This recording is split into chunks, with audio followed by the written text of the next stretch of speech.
Hello friends, ప్రతి సంవత్సరం మా టీవీ మేనేజ్మెంట్ ప్రత్యేకంగా దృష్టి పెట్టే షో బిగ్ బాస్. ఆ బిగ్ బాస్ షో ఇప్పటి వరకు 8 సీజన్స్ కంప్లీట్ చేసుకొని 9వ సీజన్లోకి అయితే అడుగు పెట్టబోతుంది. మా టీవీ వాళ్ళు వాడిపోతే నేను పోతే ఇంకొకడు పోతే ఇంకొకడు అన్నట్టుగా ఈ షోస్ని అయితే కండక్ట్ చేస్తుంది. కాకపోతే వాటన్నిటిలో ఆడియన్స్ మాత్రం ఎదురు చూసేది బిగ్ బాస్ కోసమే. ప్రతి సంవత్సరం ఎప్పుడు బిగ్ బాస్ వస్తుందా అని చెప్పి ఎదురు చూస్తుంటారు. అయితే మనం ఈ వీడియోలో బిగ్ బాస్ సీజన్ 9 ఎప్పుడు స్టార్ట్ అవబోతుంది, అలాగే దీనికి హోస్ట్ ఎవరు ఉండబోతున్నారు, ఇంకా అలాగే బిగ్ బాస్ బజ్ హోస్ట్ కొంతమంది కంటెస్టెంట్స్ గురించి మనమైతే మాట్లాడుకుందాం. మీరు చేయాల్సిందల్లా వీడియోని స్కిప్ చేయకుండా చివరి వరకు చూడండి. కొంచెం వీడియో నచ్చితే లైక్ చేసి సబ్స్క్రైబ్ చేసుకోవచ్చు కదా ఫ్రెండ్స్. సరే, ఇక మనం వీడియోలోకి వెళ్తే మొదటగా మనం మాట్లాడుకోవాల్సింది బిగ్ బాస్ సీజన్ 9 ఎప్పుడు స్టార్ట్ అవబోతుంది అని. చాలామంది చాలా రకాలుగా అయితే చెప్తున్నారు. బిగ్ బాస్ సీజన్ 9 అనేది కొంతమంది సెప్టెంబర్ 7th అంటారు, మరి కొంతమంది ఆగస్ట్ 24th అంటున్నారు. సో నా అనాలిసిస్ ప్రకారం కిరాక్ బాయ్స్ కిలాడి గర్ల్స్ సీజన్ 2 వచ్చే వారంతో అయితే అయిపోద్ది. సో దాని తర్వాత మనకి కుక్కు విత్ జాతిరత్నాలు అనే కుకింగ్ షోతో అయితే మా టీవీ మేనేజ్మెంట్ అయితే రాబోతుంది. సో అలాగే ఆ షో హిట్ అయ్యేదాన్ని బట్టి ఈ షో ఇప్పుడే ఇంట్రొడ్యూస్ చేస్తున్నారు కాబట్టి సో లెస్ టైంలో అయితే కంప్లీట్ చేయొచ్చు, అంటే ఒక 1.5 month లోపలే కంప్లీట్ చేయొచ్చు. సో దాని తర్వాత ఇంకా బిగ్ బాస్ షోని ఇక నేను అనుకోవడం, నా అనాలిసిస్ ప్రకారం బిగ్ బాస్ సీజన్ 9 అనేది ఆగస్ట్ 17th కానీ లేదంటే 24th ఆ సండే ఏదైతే వస్తుందో అప్పుడు మాత్రమే స్టార్ట్ అవుద్ది. అంటే వినాయక చవితి బిగ్ బాస్ హౌస్లోనే జరిపే అవకాశాలు ఉన్నాయి. అదైతే మిస్ చేయరు బిగ్ బాస్ వాళ్ళు. సో ఇక ఫైనల్గా మనకి బిగ్ బాస్ సీజన్ 9 ఎప్పుడు స్టార్ట్ అవుద్ది అనేది మనకు క్లారిటీ వచ్చింది. అంటే ఆగస్టు 16th or 17th ఆ వీక్లో కావచ్చు, మిస్ అయితే నెక్స్ట్ వీక్, అంతకు మించి అయితే మిస్ అయ్యే ఛాన్స్ లేదు. సో నేను అనుకోవడం మాత్రం August 16th or 17th start అవుద్ది అని అయితే 100% అనుకుంటున్నా. సో ఇక దాని తర్వాత హోస్ట్ గురించి, బిగ్ బాస్ సీజన్ 9కి హోస్ట్ కన్ఫర్మ్ అయిపోయారు, నాగార్జున వచ్చేసాడు అని చెప్పి చాలామంది చెప్తున్నారు. కానీ నా అనాలిసిస్ ప్రకారం నాగార్జున అయితే రాబోడు అని అయితే నేను అనుకుంటున్నా. ఇక నాగార్జున ప్లేస్లో బాలకృష్ణ గారు కావచ్చు, %, అంటే ఒక 10% బాలకృష్ణ గారు రావచ్చు. ఇక లేకపోతే మాత్రం విజయ్ దేవరకొండ 90% అయితే బిగ్ బాస్ సీజన్ 9కి హోస్ట్గా వచ్చే అవకాశాలు ఉన్నాయి. ఇక నాగార్జున ఎందుకు రావట్లేదు అంటే ఆల్మోస్ట్ 4 seasons అయితే వచ్చాడు కదా, అలాగే లాస్ట్ సీజన్ కొంత నెగిటివిటీని అయితే మూట కట్టుకున్నాడు. ఇక దాని తర్వాత నాగార్జున గారికి కూడా బిగ్ బాస్ సీజన్ 9కి హోస్ట్గా రావడం అంతగా ఇష్టం లేదు. కాబట్టే నాగార్జున గారు మూవీస్ని 1 by 1 అయితే లైన్లో పెట్టారు. సో ఫైనల్గా నా అనాలిసిస్ ప్రకారం బిగ్ బాస్ సీజన్ 9కి హోస్ట్గా మోస్ట్లీ విజయ్ దేవరకొండే రాబోతున్నాడు. ఒకవేళ మిస్ అయితే బాలకృష్ణ గారికి కూడా ఛాన్స్ ఉంటుంది.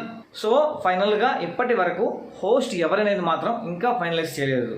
చూద్దాం మరి బిగ్ బాస్ సీజన్ 9కి హోస్ట్గా ఎవరు వస్తారు అనేది. ఇక దాని తర్వాత చూసుకుంటే Bigg Boss buzz host. So దీని మీద చాలా చర్చ అయితే జరుగుతుంది. ప్రతి సీజన్లో జరిగేది ఏంద్రా అంటే, ఎప్పుడైతే జరిగిపోయిన లాస్ట్ సీజన్ ఉంటుంది కదా, ఇప్పుడు for example Bigg Boss season 9కి హోస్ట్ కావాలనుకో, అది బిగ్ బాస్ సీజన్ 8లో ఎవరైతే టాప్ కంటెస్టెంట్స్ ఉంటారో వాళ్ళలో నుంచి ఒకరిని పిక్ చేసి కొత్త షోకి అయితే బజ్ హోస్ట్గా అయితే పెడతారు. సో అంటే ఇక్కడ బజ్ హోస్ట్గా వచ్చేవాళ్ళు కాంట్రవర్సీ క్రియేట్ చేయాలి, అడిగే క్వశ్చన్స్ అలా ఉండాలి. సో ఇక్కడ ఇప్పుడు వచ్చిన టాప్ 5 కంటెస్టెంట్స్లో అంత స్ట్రెంగ్త్ ఉన్న కంటెస్టెంట్ ఎవరున్నారు? ఎవరు లేరు. ఇక మనం ముందుగా నిఖిల్ గురించి మాట్లాడుకుందాం. నిఖిల్ గురించి మాట్లాడుకుంటే Nikhil Bigg Boss season 9 buzz హోస్ట్గా వస్తారంటారా? సో ఖచ్చితంగా రాడు, ఎందుకంటే తన ప్లాన్స్ తన అంతా వేరే ఉన్నాయన్నమాట. సో ఇక దాని తర్వాత గౌతమ్ని చూసుకుంటే, గౌతమ్కి బిగ్ బాస్ బస్ హోస్ట్కి వచ్చి క్వశ్చన్స్ అడిగే అంత స్ట్రెంత్ లేదు. సో కాబట్టి గౌతమ్ కూడా రాడు. ఇక నేను అనుకోవడం ప్రేరణ కానీ లేకపోతే యష్మి, వీళ్ళిద్దరిలో ఒకరు వచ్చే అవకాశాలు ఉన్నాయి. ప్రేరణనే ఎందుకు అంటున్నానంటే, ప్రేరణకి మాట్లాడే పవర్ ఎక్కువ ఉందన్నమాట, టక్క టక్క టక్క టక్క మాట్లాడేస్తుంది. సో కాబట్టి నేను అనుకోవడం మాత్రం ప్రేరణ రావచ్చు. ఒకవేళ మిస్ అయితే యష్మి, వీళ్ళిద్దరిలో ఎవరో ఒకరిని చూస్ చేసే అవకాశాలు ఎక్కువ ఉన్నాయి. సో ఇక ఫైనల్గా బిగ్ బాస్ సీజన్ 9 హోస్ట్గా అయితే ప్రేరణ కానీ లేకపోతే యష్మి, వీళ్ళిద్దరిలో ఒకరు వచ్చే అవకాశాలు ఉన్నాయని నా ఉద్దేశం. ఇక దాని తర్వాత కంటెస్టెంట్స్ విషయానికి వస్తే మనకందరికీ తెలిసిందే, కిరాక్ బాయ్స్ కిలాడి గర్ల్స్ సీజన్ 2 నుంచి చాలామంది అయితే బిగ్ బాస్ సీజన్ 9కి వస్తారు. సో ఇక మనం బిగ్ బాస్ సీజన్ 8 గురించి చూస్తే బిగ్ బాస్ సీజన్ 8 అనేది ఫస్ట్ చాలా డౌన్ఫాల్గా అయితే వెళ్తుంటే మధ్యలో అవినాష్ని పంపించి, అంటే కామెడీ కోసం అవినాష్ని పంపించి ఆ షోని అయితే కొంచెం పైకి తీసుకొచ్చారు. అంటే అవినాష్, రోహిణి, టేస్టీ తేజ వీళ్ళని పంపించి ఆ కామెడీని ఇంక్లూడ్ చేసి కొంచెం షోని అయితే పైకి తీసుకొచ్చారు. సో అలాగే ఈసారి కూడా బిగ్ బాస్ సీజన్ 9లో కామెడీకి ఎక్కువ స్కోప్ ఇచ్చే అవకాశాలు అయితే ఉన్నాయి. అందుకనే కిరాక్ బాయ్స్ కిలాడి గర్ల్స్ సీజన్ 2 నుంచి యాదమరాజు, అలాగే ఇమాన్యువల్, దాని తర్వాత మన బంచిక్ బబ్లు, ఇంక దాని తర్వాత శివ్ కుమార్, మన ప్రియాంక జైన్ లవర్ ఉన్నాడు కదా ప్రియుడు, సో అతను. సో వీళ్ళ నలుగురు అయితే వచ్చే అవకాశాలు బలంగా కనిపిస్తున్నాయి. ఇక దాని తర్వాత కిరాక్ గర్ల్స్ విషయానికి వస్తే దేవ్జానీ అయితే కన్ఫామ్గా వచ్చే అవకాశాలు అయితే ఉన్నాయి. ఇక దాని తర్వాత రీతూ చౌదరి, ఈ మధ్య మా టీవీ షోస్లో రీతూ చౌదరి పేరు బాగా వినిపిస్తుంది. కాబట్టి వైల్డ్ కార్డుగా అయినా సరే బిగ్ బాస్ సీజన్ 9 హౌస్లోకి అడుగుపెట్టే అవకాశాలు బలంగా కనిపిస్తున్నాయి. ఇక దాని తర్వాత ఈ మధ్య రీసెంట్గా పాపులర్ అయిన కల్పిక పప్పు విషయంలో కొంచెం ఇష్యూ అయ్యి బాగా పాపులారిటీ సంపాదించింది కదా. సో కాబట్టి కల్పిక కూడా బిగ్ బాస్ సీజన్ 9కి వచ్చే అవకాశాలు బలంగా ఉన్నాయి.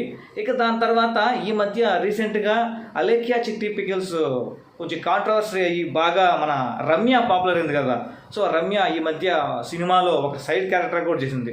సో కాబట్టి రమ్య కూడా బిగ్ బాస్ సీజన్ 9కి వచ్చే అవకాశాలు బలంగా వినిపిస్తున్నాయి. సో ఇక దాని తర్వాత అఘోరి, వర్షిణి, వీళ్ళిద్దరి పేర్లు మాత్రం ఎవ్వరు మర్చిపోరు. ఎందుకంటే అంత పెద్ద ఇష్యూ క్రియేట్ అయింది కాబట్టి వీళ్ళ జంట కాంట్రవర్సరీలో మామూలుగా లేదు. సో వీళ్ళిద్దరిలో ఒకరు వచ్చే అవకాశాలు అయితే గట్టిగా వినిపిస్తున్నాయి. సో నేను అనుకోవడం మాత్రం వర్షిణి బిగ్ బాస్ సీజన్ 9లో కనిపించే అవకాశాలు బలంగా ఉన్నాయి. సో ఫైనల్గా ఈ 9 మంది కంటెస్టెంట్స్ అయితే నేను అనుకోవడం ఖచ్చితంగా బిగ్ బాస్ సీజన్ 9 హౌస్లో కనిపించే అవకాశాలు బలంగా ఉన్నాయి. సో వీళ్ళు వస్తే మాత్రం మామూలుగా ఉండదు. ప్రతి ఒక్క కంటెస్టెంట్ కాంట్రవర్సరీ క్రియేట్ చేసే వాళ్ళే. సో బిగ్ బాస్ సీజన్ 9కి కంటెంట్ కావాల్సినంత క్రియేట్ చేస్తారు వీళ్ళు. సో అది మ్యాటరు. ఫైనల్గా బిగ్ బాస్ సీజన్ 9లోకి ఈ 9 మంది కంటెస్టెంట్స్ వస్తే మీరు ఎవరికి సపోర్ట్ చేస్తారో కిందైతే ఖచ్చితంగా కామెంట్ సెక్షన్లో కామెంట్ చేయండి. ఇకపోతే చాలామంది కావ్య వస్తుంది, లేకపోతే తేజ వస్తుంది అని చెప్తున్నారు. సో కావ్య వచ్చే అవకాశాలు అయితే అస్సలు లేవు, 0%. ఇంక దాని తర్వాత తేజస్విని గౌడ కూడా 0% వచ్చే అవకాశాలు ఉన్నాయి. ఎందుకంటే వాళ్ళు ఆల్రెడీ సీరియల్స్లో బిజీగా ఉన్నారు. సో వాళ్ళు వచ్చే అవకాశాలే లేవు. సో ఇంతే ఫ్రెండ్స్ ఈ వీడియోలో. మరి నెక్స్ట్ వీడియోతో మీ ముందుకు మంచి కంటెంట్తో మంచి ఇన్ఫర్మేషన్తో చేస్తాను. అంటే థ్యాంక్ యూ, బై బాయ్.